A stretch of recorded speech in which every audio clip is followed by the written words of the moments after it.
Hello, virtuous thought leaders, scholars, and virtue change agents.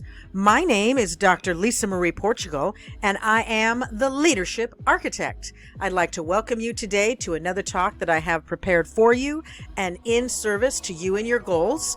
This talk comes out of one of my books called A Culture of Excellence, Virtuous Leadership Principles for Organizational Success, a Management System.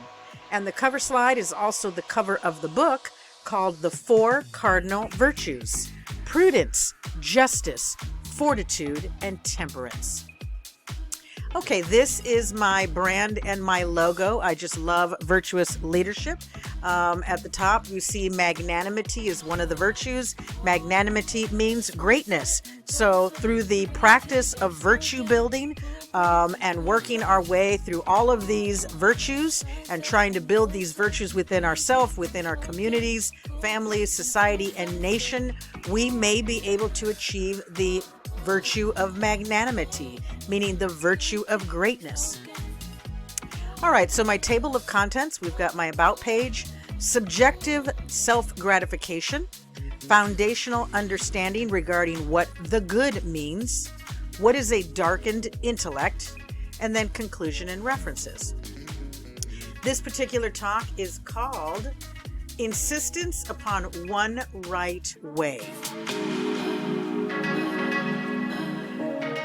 When people believe their way is the only, in quotation marks, right way, if they have not had foundational training and consistent practice in objective truth and traditional virtues and values, then their perception of what is right and wrong can be negatively affected.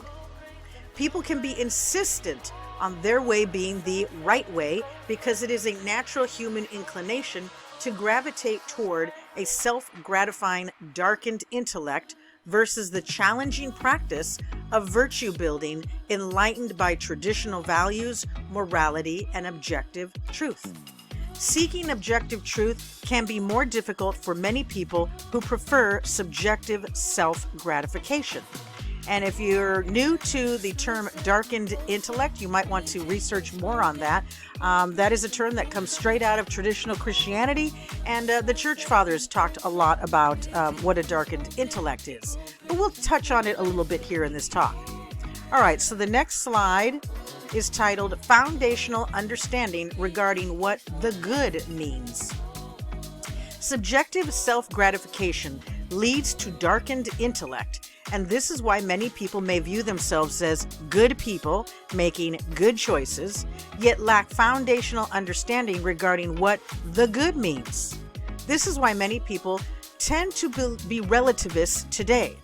When people have a viewpoint that one person is right and another is wrong, that viewpoint may or may not be correct. If a person is judging a situation based upon objective truth and has a strong foundation and understanding regarding right and wrong based upon traditional Christian values, then perhaps a correct judgment might be made. However, keep in mind that human nature is fallible, and people tend to gravitate towards subjectivity and relativism more often than objective truth. It takes consistent practice and a strong desire to be led and directed by objective truth. So what is a darkened intellect? A darkened intellect will commonly misjudge what is right and wrong, and what is wrong, as well as who is right and who is wrong. Right? Very interesting. Let me read that again. A darkened intellect will commonly misjudge what is right and what is wrong, as well as who is right and who is wrong. This is a common characteristic in societies where relativism is pervasive. Relativists believe in gray areas. They believe that all paths can be correct. They believe, and they have subjective feelings guiding their thinking, their behaviors, and their actions rather than objective truth and traditional virtues. So now let me ask you a couple of questions. Where can you see subjectivity and relativism in our culture today?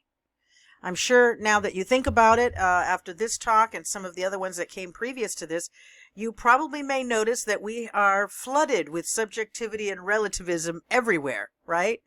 Now, how might you teach others about objective truth and traditional Christian principles? And why is that important? Okay, so those are some interesting questions that you can reflect on throughout your day as you are developing your own leadership competencies and skills and your own leadership style and brand. Here is the reference page. I want to thank you so much for stretching yourself and educating yourself. It is so wonderful to always have you along. God bless you, and it is always my honor and pleasure to serve you. Goodbye.